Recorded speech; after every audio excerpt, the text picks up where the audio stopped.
I wasn't sure someone throws that front end. Just we have to do it again. Okay, so welcome everybody to another IAEI News Live. My name is Thomas Dimitrovich, and today the topic that we're going to talk about with my special guest, Nihad El Sharif, is the arc fault circuit interrupter, and it all starts now.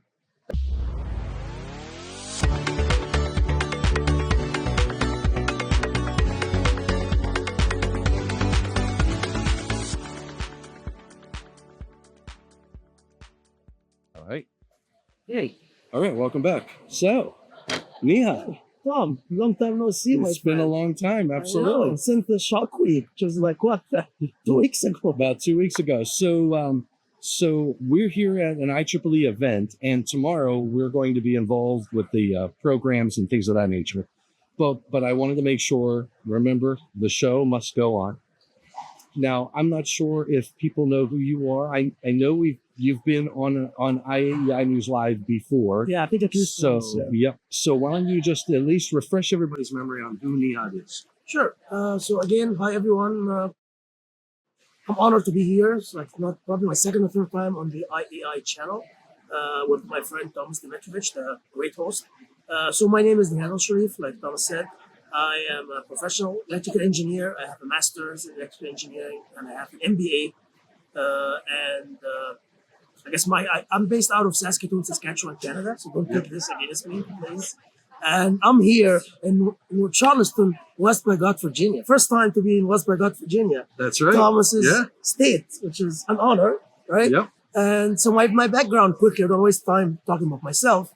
I'm an electrical engineer, like I said. I started in a product development, R&D, and then I made the transition to what my engineering friends used to call the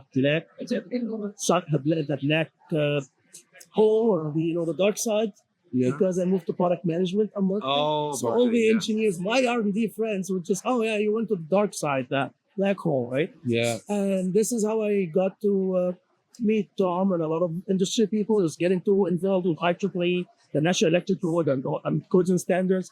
And then a few years ago, I went on my own, and now I'm my own boss, which is great. Yeah, I absolutely. just get to do take on projects that I enjoy. Yep. And you're a good making panel too. Yes, with Tom. And you represent IEEE. IEEE, yeah. Absolutely. User seat. Yes. So the discussion today is on arc fault circuit interrupters. And, Nihad, what's interesting is there's two sections. 210.8 is important because for GFCIs and the requirements there are written around statistics of people who succumb to Electrocutions. Yeah. AFCIs are more around electrical fires, Residential, I can find. residential and commercial too, because they've moved over to like multi-family dwelling units. They moved over to fire departments and things of that nature, right? So But I think the essence of it is like the sleeping quarters, and Yes. it's like places that look like a dwelling, but they're not a dwelling. Like it's typically, I believe, around the wiring methods that are used and the vulnerabilities of electrical fires due to the construction purposes, right? So, and it's the beginning of the journey in a dwelling unit was around, say, bedroom circuits, right? But that was just the introduction of the technology. But what drove even the discussions were the claims that the overcurrent devices weren't doing their job in detecting the arcing and sparking, right? because it's just like the arcing levels were too low to be picked up by an OCPD, whether it's a fuse or a breaker. Exactly. Just can't pick it up. It's Just too can't low. pick it up. And it's not persistent, because what we need with overcurrent protected devices, we need current and time. Yeah. And what you're not getting from an arcing fault is that persistent. It's not enough to heat the bimetal, and it's not enough to create the magnetic forces to cause a. I guess they call it arcing fault for a reason. It arcs, right? It's just not continuous. It arcs and then it stops and it arcs. It's very tricky and has a very, very tricky signature, like the arc signature. Oh yeah. It's just messy, noisy. If you ever see the current signal, voltage signal, all the noise, and then the shoulders, like zero. Yeah, so the shoulders on the sine wave, you'll have the shoulders, and so what you're getting into is the fact that we can look at a waveform and determine if it's a good arc or a bad arc. And this is, I guess, what I was referring to about arc signature. Yeah. And this is how manufacturers can tell. Because an example of a good arc, when you turn on and off a switch, it arcs, right? Because the contacts are moving to interrupt current, so it arcs. But this is a good arc. You don't want your AFCI to be fooled by this, right? So when you start, I guess, motors, machines, and at least like some kind of arcing, I guess some devices like the bimetal stuff, like irons, they have arcing by nature.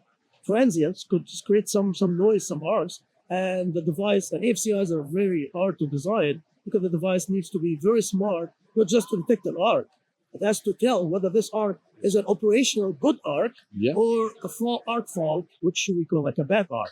That's right. So it's similar when you think about GFCIs. GFCIs are detecting 4 to 6 milliamps, but it's a current, right? This is the sputtering and the inconsistent nature of an arc, but it's well below the threshold of any of the thermomagnetic. And what we see, the requirement in 210 or 12 are now it's 10.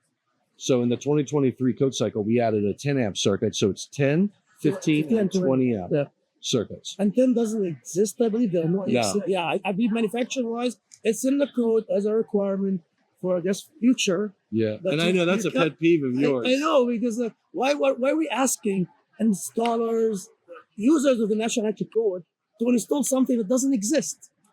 I mean, the code should be practicable, right? Like, it's not like theory. Like, if you were talking about theory, I get it, but when you're telling people this is the installation code, how can you ask them to install something that doesn't exist? Yeah, this is my pet peeve. I'm sorry. But then the challenge too is. But the hazard is the same. The hazard is the same. The challenge is the 10 amp circuit was introduced in the 2023 to certain areas, but code panel 6 did not accept it as it was the copper clad. Yeah, copper clad. So, but we haven't seen that. But there's a whole nother world of. Why are we even talking about a 10 amp circuit? And it's because the load profiles are getting lower and lower, right? So and this was the whole idea. When this was approved in 2023, like Tom mentioned, this was the whole, I guess, substantiation, because it wasn't added in the National Electric Code just because Panel 2 wanted to do that. Right. There was just like a push for loads are getting lower with LEDs and all, I guess, more energy efficient appliances and the likes. So it makes sense from a theory.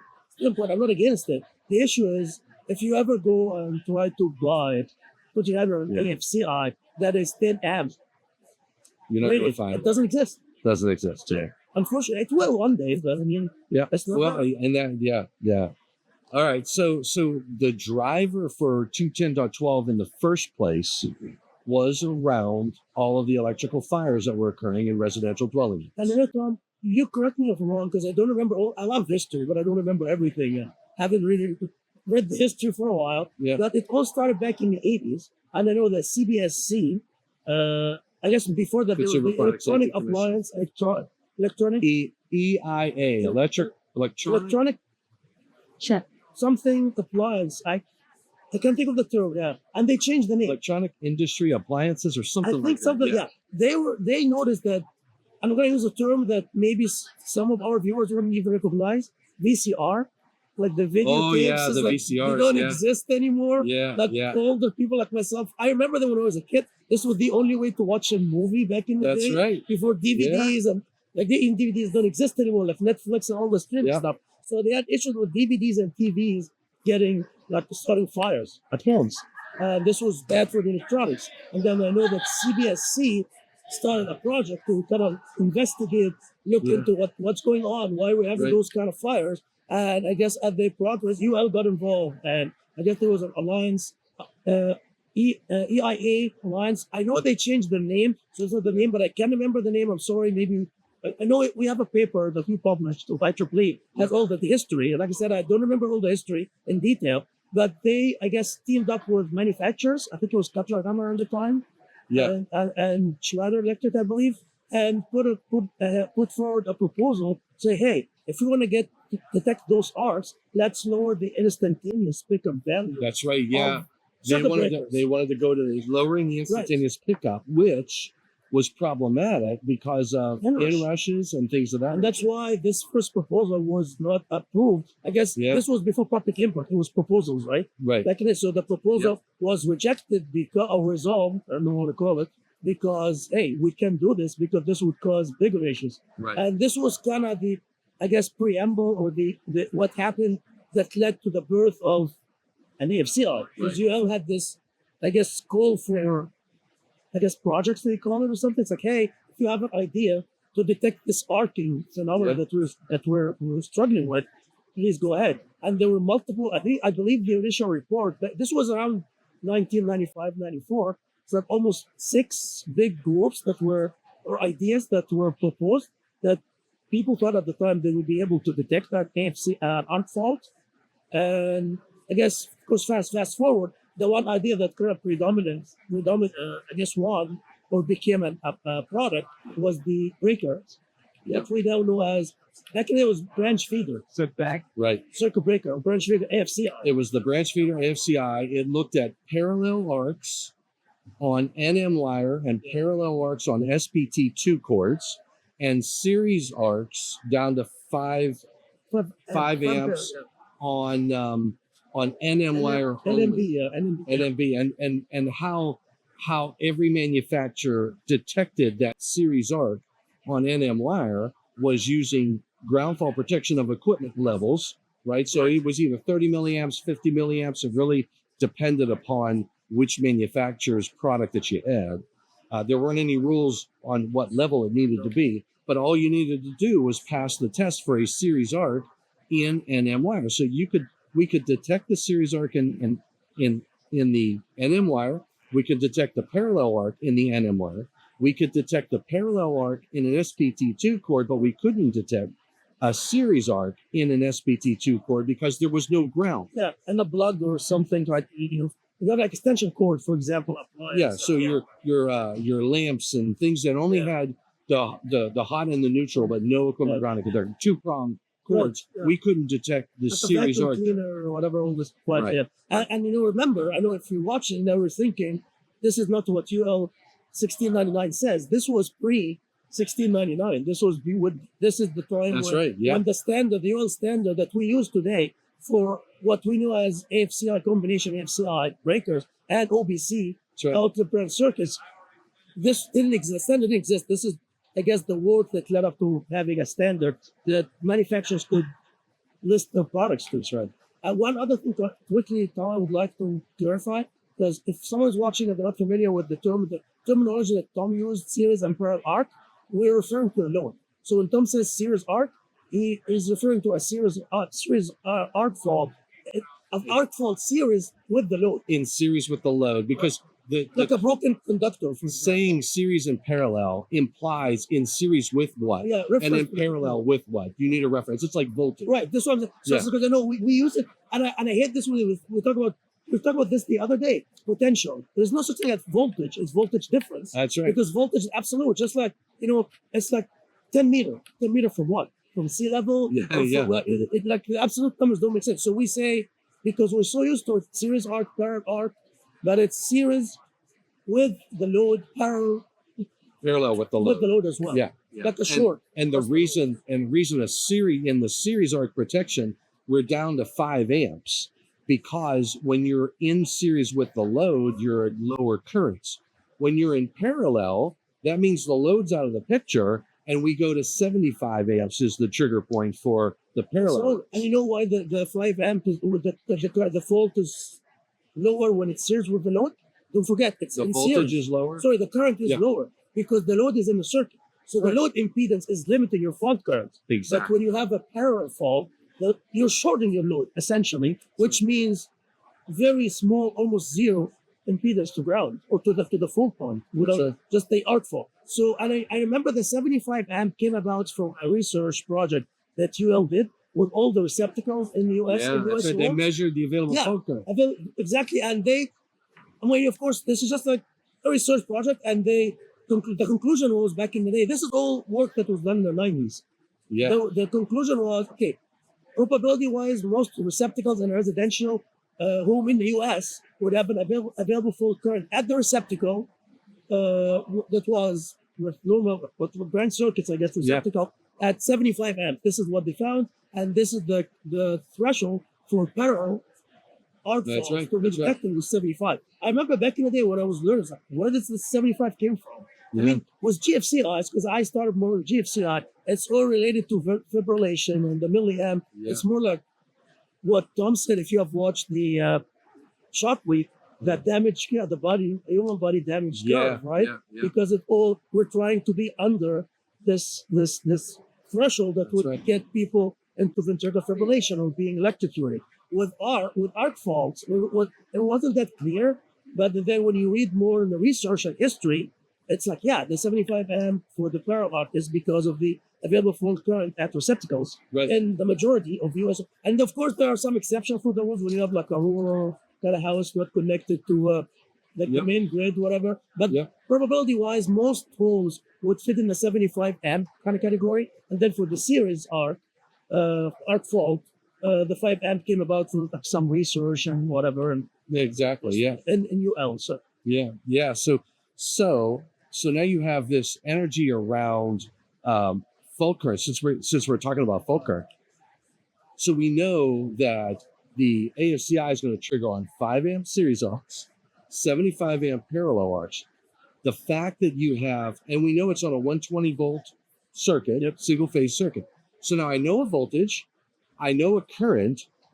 So the impedance of the circuit and the available fault current at the source are in critical components in understanding the circuit, right? So the other data point is they established 500 amps at the source after doing a study of utilities and available fault currents at residential dwelling units at the service. So 500 amps at the source of the circuit. 75 amps for parallel, 5 amps for series, and we know we're dealing with 15 and 20 amp and now 10 of them. So that's sort of the all of the different parameters for the circuit. But when you read through UL 1699, it will stand for listing those products. Yes. Some of the tests are done at higher curves. Like they say, okay, what is your rated current? Let's say 10, 20 amp. You do like 150% to 100%. Right. So the testing, 75 is when you start triggering, but the testing that those devices are exposed to are much higher than the 75, absolutely. Right? I just want to make this clear. Plus, the other thing that is, I guess, it's worth noting that when you're I guess testing those devices too, they go through a lot of other conditions. That's not just like the normal operating condition. Okay, so now we've identified the circuit. We've identified the fact that the source of the electrical fires is what drove some of the requirements and the presence of the technology. Now, and we talked about the series and parallel arcs and the shoulders. I'll throw I'll try to throw an image of an arcing fault on the screen for you. So what the voltage is what we're looking at, and the current is what we're looking at with the shoulders. Yeah. But when we think about parallel and series arcs and proper detection, identifying by looking at the waveform, we're out there identified what is a good arc and what is a bad arc. And so that image is basically what's showing you the arcing currents. And I guess it's worth maybe sharing the image of series versus parallel arc, because we have a nice image. I think it's an NEMA image, right? Yeah. To show the difference, so that you can see how it works. And parallel arc is essentially, line to ground, or line to line. Because it could escalate from just an arcing fault to a ground fault. And back to Tom's comment that this is how initial devices were detecting a parallel fault, because it's a ground fault. Exactly. And there's also the concept. Now, here's a misconception: glowing connections. So in the other phenomena, I guess singular phenomena. It's a phenomenon. Yeah. It's a phenomenon. It's a condition that may exist whenever you have you didn't properly torque. A loose connection, right? Yeah, if you didn't properly torque the termination on a receptacle, you can get what's called a glowing contact, which is an arc in itself, but it's not detectable by an AFCI because the current levels that are passing through that termination that's generating the heat are very low. Now, the AFCI is not designed to detect those, and I'll show. I'm going to throw a picture up of a glowing connection. You know what I'll do is I'll try to play a video of a glowing connection while we're talking. It would be interesting because once you watch the video, I know the exact video you want to throw in. Yeah. You would know that why they call it the glowing connection because of the video. And I guess to Tom's point, the issue with glowing connection is it's not a fault. It's not an arc. Remember, the detection is based on arc signature. Guess what? This is just overload pretty much. So the signature of the current is a normal load current. So it would trick a GFCI because the GFCI is looking for specific discontinuities or maybe a certain DI by DT, like raising edge or falling edge, or maybe some frequencies for a glowing connection. It's a normal signature, normal flow, but just like an overload, but it's not high enough. Generates a massive amount of heat in a very specific location. It will melt that receptacle or whatever it is. We're showing a picture of a receptacle, but I'm sure this has happened on circuit breakers, on terminations, on lugs, torque, 110.14 of the National Electrical Code, a very important aspect and something that unfortunately, we leave the terminations to some of these devices to the least experienced on the job site. And it's one of, I think, the most critical, it's one of the most critical tasks that need to be accomplished correctly. Yeah. And if you're wondering how come it's an overload not detected by an OCPD, again, it's not high enough to trigger the circuit breaker or the fuse. Right. It's overload, but it's relative. It's still lower than the threshold or the trip level of an OCPD. That's right. It's very small current. It just goes under the radar. Yeah. So now the typical AFCI sensing circuits, right? So what you're looking at is on the screen is a diagram of sensors, and there might be one sensor for the arcing. There may be another sensor for ground fault or other technology that might be built in. Right. Say it's a dual function, right? So we're basically we have a microprocessor in there, and it's looking at a signature waveform. Yeah, because I guess the one current transformer on the screen with one line going through, this is for the series, for series arc fault detection. And then there's another current transformer having the grounded and ungrounded or the neutral and hot going through. This is for the parallel arc. And I could also use that for ground fault protection because it's like a zero sequence. And then this image is of the duplex receptacle, showing how they're typically configured. But bottom line is both of these, whether it's an OBC AFCI receptacle or an AFCI circuit breaker, they're both going to be looking, and they all have to pass pretty much the same test. The OBC, I think, has to pass an additional test. We have some different testing, yeah.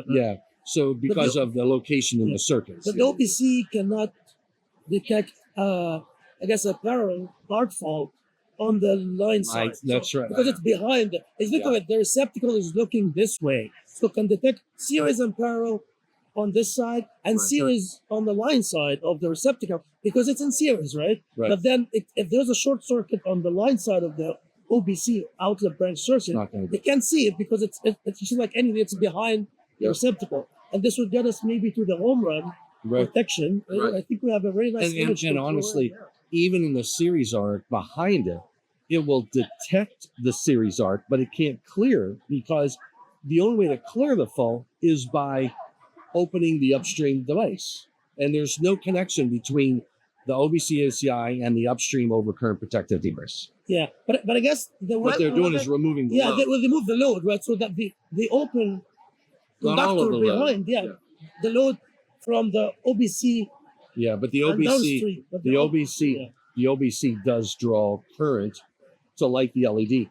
Yeah, and do the brain, but it's a very low current. Yeah, it's not perfect, but it's just Yeah. it will be, and that's why if you're wondering, this is the reason that the NEC requires that your first receptacle Right. it will be OBC, and it has to be marked, because if you're using OBC for AFCI protection, this will be what is going to be protecting the downstream Exactly. branch circuit.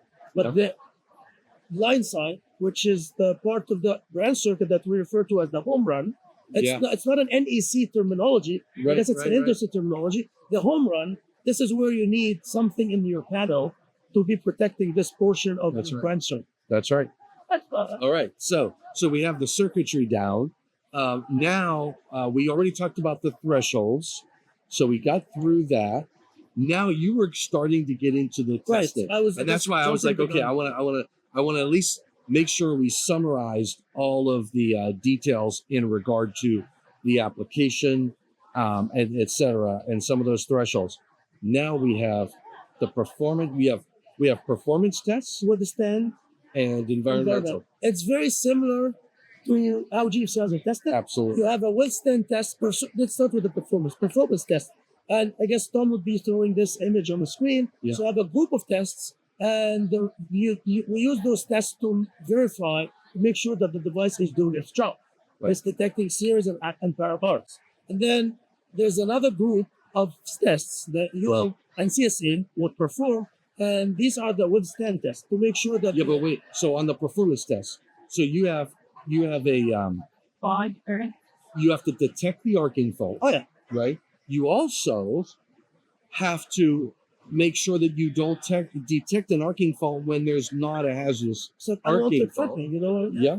No And then you also have, you can't have masking. You can't have another load on that hides the arc that's in the circuit. Right. And back to the example that you used, Tom. If the impedance of the source is too high, it could interfere with the detection of your AFCI, because it could roughly series arc for current or something. It would do something that would inhibit the operation of your AFCI. That's right. why. So I was going to go into this next one. I guess you brought up Tom. Yeah, so we might as well hit the performance. Right. So so you have to make sure that you can detect the arc. You are not going to loosen strip, or being like the device will be fooled by an arc that is a good arc, right. but the device would think of it as a bad arc, and we explain the difference. And you want to make sure that the loading condition of the circuit, like a parallel, I think what you call like they're getting like some parallel circuits. I forgot the name. There's some communication or something. I'm not sure where you're going. Yeah, there is at one test I can remember. If you have, let's say, another circuit in parallel, that would impact the detection. Oh, yeah. What is yeah. called? It's like an RF, like a transmitted energy from one circuit it's to like another. Communication. Like yeah. There's a term. Coupling, like a couple. Yeah, something. Sorry, I can't remember. I haven't reviewed this test. Yeah. But yeah, like you don't want to have a circuit interfering with your AFCI circuit. That's right. Something happening over here, you don't want it to mask your AFCI detection. You don't want to mask, and you don't want it to. You don't want the coupling to indicate a trip. You have the AFCI trip on one circuit, and the fault is on another circuit. Yeah, right. So if you have to make sure that the device, I guess it goes to selectivity. Like you don't want to trip when the fault is in another circuit, or you don't want to not trip because of an impact from another surrounding circuit. That's right. So this is the performance. Withstand is simply a group of tests that would make sure that your device internal circuitry would be able to operate normally during extreme operating conditions. Right. Like over voltages, overloads, like short circuit, like a whole bunch of like lists, and the list is on the screen. You can read through, you can pause. That's the withstand. This is the withstand, right? And then the last group of tests are the environmental, which again, you want to make sure that your device would function normally with when the surrounding conditions are extreme. For example, if your device is, I live in Saskatchewan, the temperature gets to minus 40, below zero. Fahrenheit, Celsius, it's the same, it doesn't matter. It's minus 40, it means freaking cold, right? This is why I'm crazy enough to live there. So you want to make sure that your device would work in this kind of condition. And the same device would have to work in Texas when it's 120 Fahrenheit. It's like 40, 45 degrees. And That's right. So this is kind of what I meant by extreme environmental conditions. You want to make sure that it works if it's humid, or if it's wet, yeah. or corrosion, dust. Yes. So devices are tested. This is the reason the NEC and the Canadian Code requires that you buy a listed device, because you can grab an AFCI off the shelf from a George Moore manufacturer that is not listed. Guess what? It never went through All of these all tests. the tests. Maybe it will detect an arc fault in perfect conditions Right. in the lab, or when everything is right. 25, like room temperature, I guess. Yeah. 75 in US, 22 or 25 Right. in Canada, Celsius, Fahrenheit. But what happens in the extreme conditions? Yep. What happens when the device starts aging? What Right. happens if the electronics fails for whatever reason?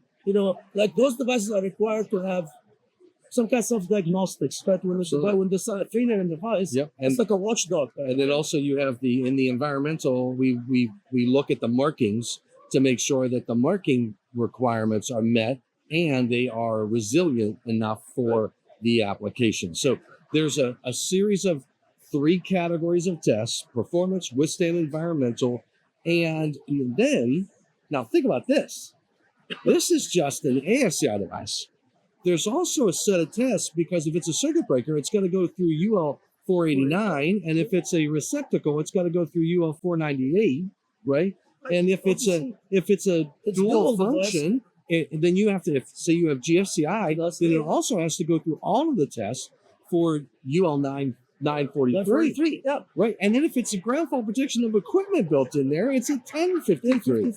So in my opinion, the AFCI, the dual function AFCI, is one of the most tested products on the market. Yeah, because if it's a dual function, dual function means AFCI / GFCI. That's right. It's not combination, because this is, I guess we're going to show this later. We're going to talk about the difference now. We're very confusing. I mean, when I started learning this, it was so confusing. So dual means that not you're detecting 2 kinds of faults. It's an AFCI function, GFCI function in one housing. This housing could be a circuit breaker solution or a receptacle, which is an OBC type. So the user, the manufacturer would say GF/AF, which is dual function. I think some manufacturer would refer to it as, I don't know, like there's another term, because dual function is not standardized. It's not an IO term. So I think different manufacturers have different terminology. I'm used to dual function, but I remember reading or coming across something different terminology to indicate that it's an AFCI / DFCI, but I can't remember what the other terminology is. It will come back to me. Right? Yeah, I'm not sure. Yeah. So the other test. So what I'm going to show on the screen is there are 3 tests that basically the first product that was hit to the market was the branch feeder AFCI. The branch feeder AFCI had to go through an arc ignition test, which is the 5 amp series arc that's in the NM wire. That's the first test you'll see on the screen. The second test is the arc interruption, which basically what you do is you take NM wire that has a hot equipment grounding conductor and then the neutral.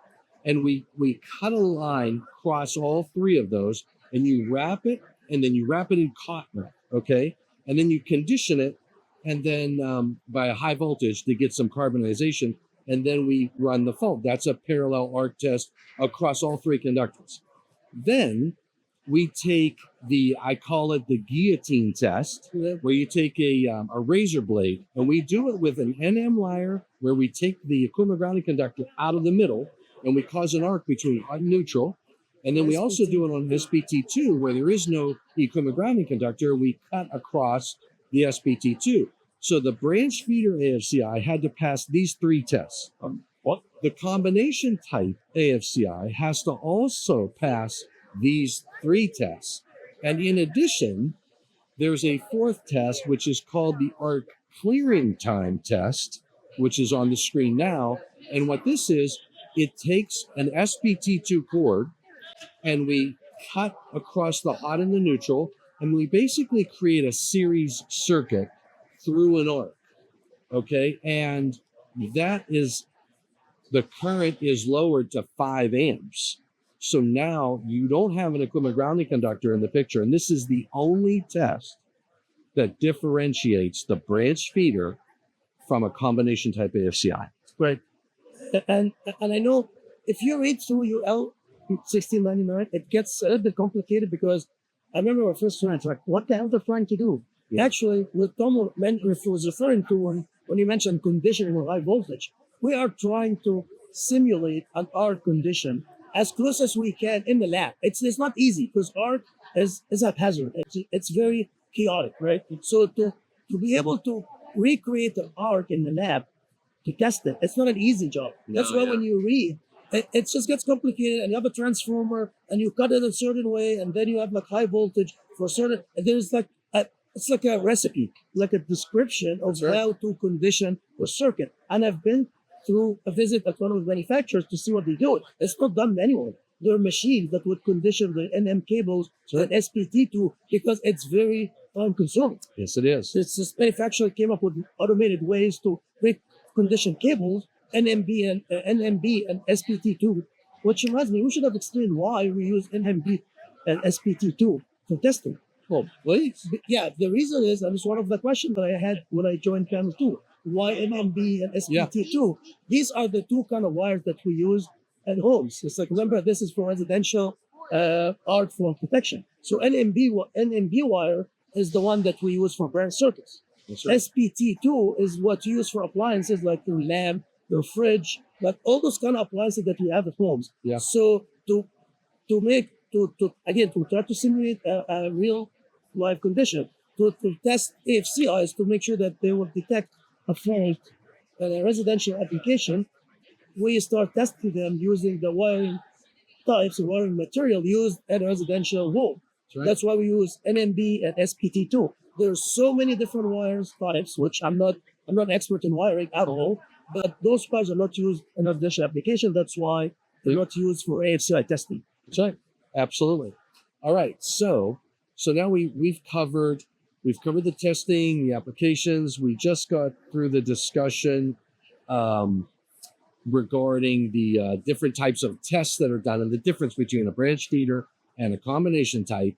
Now let's talk about the different configurations, the means of protection, which I believe these are the options that are in 210.12. 210.12A, means of protection, because we made a change in 2020. This guy.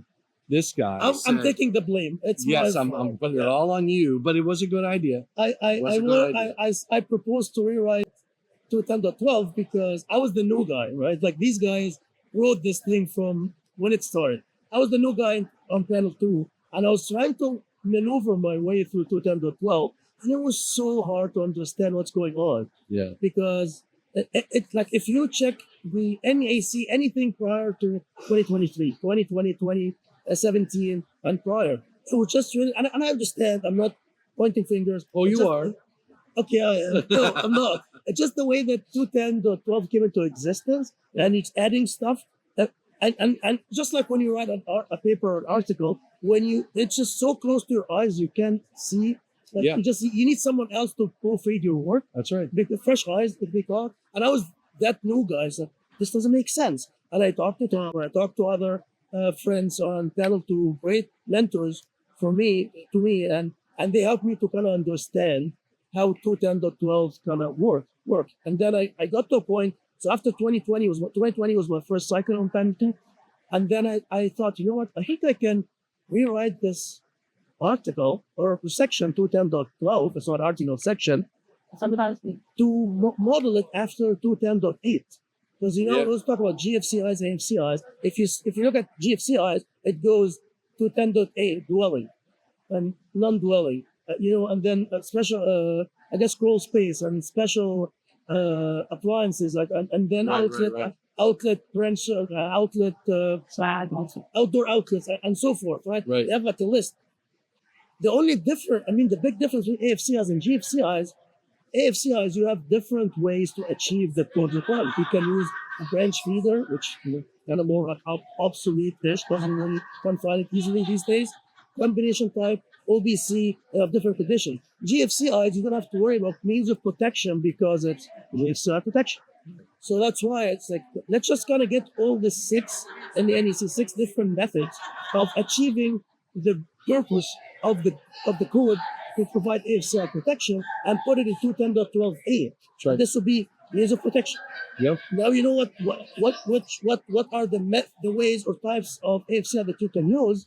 You move into locations, Yep. the dwelling, and then we had I guess what's the for so B would be dwelling units, and then dormitory, Right. and then I guess Well, we moved it into dormitories. We also Dormitory, moved it and then- into fire stations. We used it if Sleeping we moved it quarters, into yeah. sleeping quarters of healthcare. There wasn't healthcare facilities, there's but a fire for yeah, for firefighters and police. yeah, we covered that one. Yeah. Yeah. So Then you have- extension and remodeling was the last one, right? Yes, yes. So what we're going to talk about now are the different methods. So the first one is the combination type AFCI installed at the source of the branch circuit. It protects everything downstream from the NM wire, also the cords, and I would argue if there's an arcing fault inside of the appliance, it's going to detect that too, right? The second option is a branch feeder type AFCI plus an OBC type AFCI. Now remember, the branch feeder got me parallel and series arc detection in the NM wire, that home run circuit. Right. The OBC AFCI picks up the series arc detection Extension and the cord, extension cords, anything that's plugged in, and anything downstream. That's why they're together. They are stored together. And it's complete protection. Yeah, complement each other. Yeah, they complement each other. And I would say out of all the options, if I'm going to use an OBC AFCI, that one is the complete because the branch feeder type AFCI does the series and parallel. Now, the problem with this one is you're not getting a branch feeder AFCI. Yeah, because I think you guys manufacturers are probably obsoleting it after the combination pipe. I don't believe there's a manufacturer that makes the branch feeder. I could be 100% wrong. I'm not sure, but this one. But that's I should know that, but I don't. I don't At believe. least, let's say one manufacturer we know of doesn't have branch feeder. Yeah, that's right. One manufacturer. We're not going to name names, but there's one you know manufacturer. what? Well, I can't even speak to that because I don't know about my own. I'm not sure. Well, So I always say, I'm Canadian. I'm not from ask here. questions. Ask questions if that's an option that you want to explore. Talk to your suppliers, right? The other is a supplemental arc protection breaker plus an OBC AFCI downstream. And again, so when we got into these options, the concern was protection of the entire branch circuit and connected cords and the vulnerability. You said it earlier.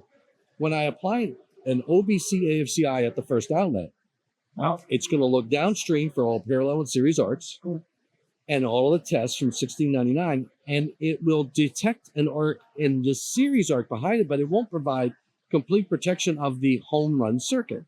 So the code panel came up with a recipe for success and said, look, we're going to say use a supplemental arc protection breaker with an OBC AFCI downstream. And the goal there is that the supplemental arc protection provides the parallel arc protection for the home run circuit, and the OBC picks up the rest. It's no different than the branch feeder that Tom just talked about. Right. Very similar idea. Very similar idea. But the problem with this one is there's no standard for a supplemental arc protection breaker. There never was. I don't know of anybody who is working on one. And so you can't buy the solution. It exists in the code, but it's not. Remember my pet peeve that Tom That's mentioned? his pet peeve. This one, in every cycle, for some reason, It stays in. doesn't want to take it out. It doesn't exist. It's very controversial. Now, the next one is the system combination type AFCI. So this is a thermomagnetic breaker, the UL 489 device upstream, a OBC AFCI downstream, and they're tested together to meet the requirements of the UL 1699 for the entire branch circuit, including the home run circuit. Now, there is one manufacturer who makes a listed pair of solution that is available on the market, and you might say, well, where is that at? Well, it may be hard to get because nobody's asking for it. If, and I'm not saying nobody, I have seen people who have said they have applied this, but I can honestly say if I went down to Home Depot, it's not going to be there. It's not a popular option, I would say No. that. And plus system combination type, there is no UL standard for system combination. There's a But standard, it's listed it is to listed to $16.99. $16.99, but because there is $16.99A for OBC and then $16.99 for combination type. Right. And talking about that terminology, this is another pet peeve of mine. When UL came up with the terminology, you have combination type, system combination, and then you have dual function. So you want to confuse people, right? Yeah. Like again, I was the new guy. Yeah. I was like, what is this? What is system combination, type, dual function? You guys like have no better names. That's right. I pick up my UL friends. Fred is watching us. I I tell know. Fred this all We the love time. you, Fred. We love Fred, you're my buddy, but yeah, it's that terminology. But this one here is listed to UL 1699. It is a listed solution, a combination type error. There is at least one manufacturer out there who has a solution. And I would say, if you never know what's going to happen with other manufacturers who might want to pile on top of this. All right. So the last two options.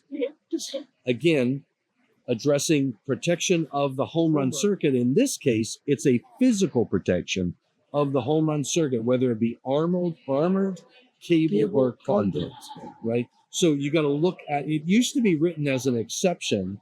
Now it's listed as an option. It's Thanks 5 and to 6. this. Yeah, 5 and 6. Yeah. Yeah. Okay.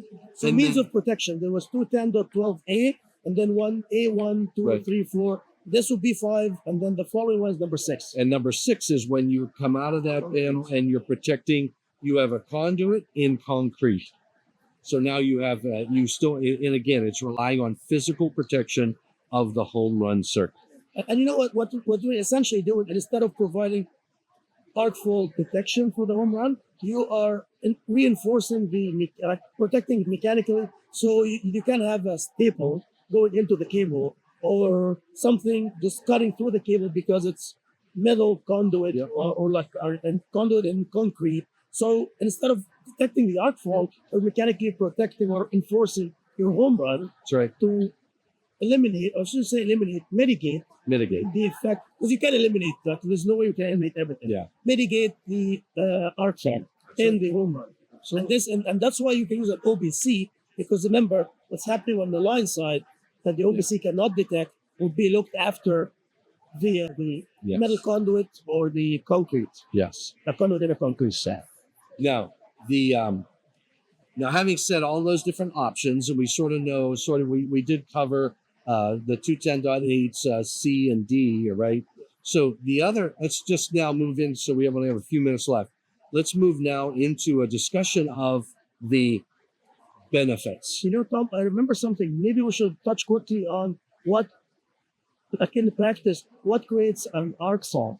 Remember, like the furniture cutting, because we had a good slide. We forgot to mention how can you end up with an arc fault, whether it's serious or parallel. So I don't know if you want to throw the images that we have on the screen. Yeah. Because I mean, it's self-explanatory. It tells you, like a piece of furniture, for example, resting on top of your appliance called SPT. A lamp cord. Lamp cord, right? And after some time, or it's just like a nick behind like a cabinet or something. Sure. Or if you're like making to do some renovation, it's like you have some staples like hammering a nail goes through the conductor. Absolutely. And this goes back to what Tom was explaining with the guillotine, like the point. Yeah. You're trying to simulate this screw or this nail going into the cable at a certain angle, maybe breaking one wire. So I think it'll be worth maybe adding this slide. We don't have to talk it's about on the screen now. So perfect. so with there are so many different ways that an arc can happen. And now let's take a look at the success stories. NEMA has on AFCIsafety.org. If you go into AFCIsafety.org, you'll see there is a slide deck in there of found electrical problems, basically by the AFCI. There are a couple cases where they recalled some lighting solutions because there was internal arcing, and the AFCI found the arcing and detected it. Was opening, somebody asked the right questions, and all of a sudden there's a recall, CPSC recall. There's also examples, and I love the story that happened in South Carolina. I'll put a link down below. Mr. Chioda basically wrote us a letter. He called our support group, and he called a manufacturer support group. I'll take it that way. Yeah. He called the manufacturers. I don't know who it might be, but in any case, so he calls and Joe Fellow. Joe Fellow was an individual who was involved with that case, and he worked with this gentleman who was an engineer. Worked with him, and the engineer, the electrician that came to the house said to just replace it with a thermal breaker, and he said, "No, I'm going to sell the house. Inspectors are going to be looking at this, and I want AFCI protection, and it's tripping on the bedroom circuit." So the electrician, he had multiple electricians in there. He goes through the entire story in detail, and it is a must-watch. Yeah, I highly recommend watching the YouTube videos that Tom will put. Yes, I'll put the links down below. It is a must-watch. But finally, his original electrician, who was apparently in the hospital for some reason, got sick or something. He got sick, and he came back to the site to say, "Okay, has this been fixed?" And they followed the direction from Joe Fellow on how to troubleshoot this circuit. And Joe Fellow was with the manufacturer of the breaker. And I would say always contact your manufacturer when you're troubleshooting, because they'll give you the tips and tricks. And they isolated that the problem was that during the installation of that circuit, the electrician drilled a hole through the studs or through the framing of the house, and he drilled through a gusset plate, which caused the shredding, basically, of the conductor. Nobody knew it happened. They pulled that conductor down. They shredded it out, which I think he said instead of dropping it, they pulled it up. Because I was explaining how to install it. Technically, you're supposed to drop it, but apparently they pulled it up, so it went against the gusset plate all the way, and just cut through the hole. So you think you had a brand new NMB wire, but it was just like it was terrible mess, and because of how they installed. Probably someone with not a lot of experience, on how to install. Well, the problem was he drilled through the gusset plate to begin with. It wouldn't matter which way you pulled it if you didn't drill through the gusset plate. That was the big issue. So they damaged that conductor.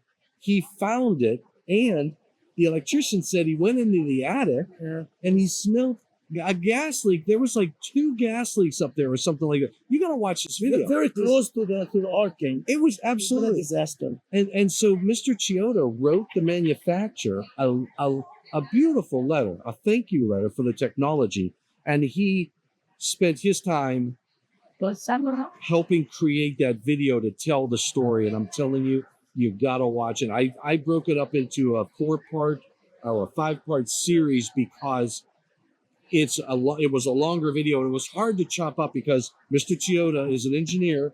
He's not an actor that plays on TV. So his descriptions were long and involved, but it is absolutely a must watch. But Tom, I really enjoyed it because it is real life. You don't want an actor to tell you a story. This is a real home owner who had a problem, and he said, "You know what? If this leak would have caught the arc, no one knows that this house could have exploded." That's exactly right. And it was just right close. I think it was very close to the bedroom. Yes. So, it was a bedroom circuit. It was right there. So and Mr. Chioda said, he goes, "I can't prove it." He goes, "But I feel I saved my family's life," because he was persistent, and he believed in the technology, because he said, "Look, there's a problem in this circuit. We're going to fix it." They changed all the receptacles. They changed the light switch. They changed everything except the wire where the problem was. Because it was in the wall. They had to take off the drywall. And I guess the other thing that helped is he wasn't just living in the house. He wanted to sell the house. And I guess by the code, you had to meet the latest code. Well, no, but he did not want to remove the AFCI because the inspector is going to say, "Look, this was it was built in, I don't know, 2005. Yeah. And the AFCI was required on the bedroom circuit. Well, you at least have to have it on the bedroom circuit." And he didn't want the inspector to go, "Hey, there's no AFCI on your bedroom circuit." So he wanted that AFCI in there. But I mean, my point is because he wanted to sell the house. But another homeowner maybe would have, I'm living here. Screw this thing. Just get rid of this technology. It's causing me hassle. I'm not going to sell the house. And since this hypothetically, this homeowner not selling the house, no inspector would come in Yeah, to no, investigate absolutely what right. you're doing. So this is kind of my point. He was persistent for good reasons, and also because he needed to make sure that his house is up to the latest code in Yeah. South Carolina at the time to be able to sell it. That's right. And I still remember With the code when it was built. Yeah, You didn't have what- to bring up to the latest. Oh, It well, it the was code built. Yeah, sorry. Yeah, I mean whatever. Yeah. Yep. And I can't remember, but I think the homeowner had some electrical background, right? He was an engineer. Yeah. Okay, engineer. I also Yeah. had engineer, Yeah. electrician, but I know he kind of, and he said maybe mechanical, maybe not electrical. I can't remember. I can't remember. He says it in the video. But yeah, but I think he had some understanding. It's like, I understand. I think this is a good technology. Yeah. So I get it's like Tom said, it's the must watch video, yeah. and it will change your opinion of AFCIs if you are one of the AFCIs doubter.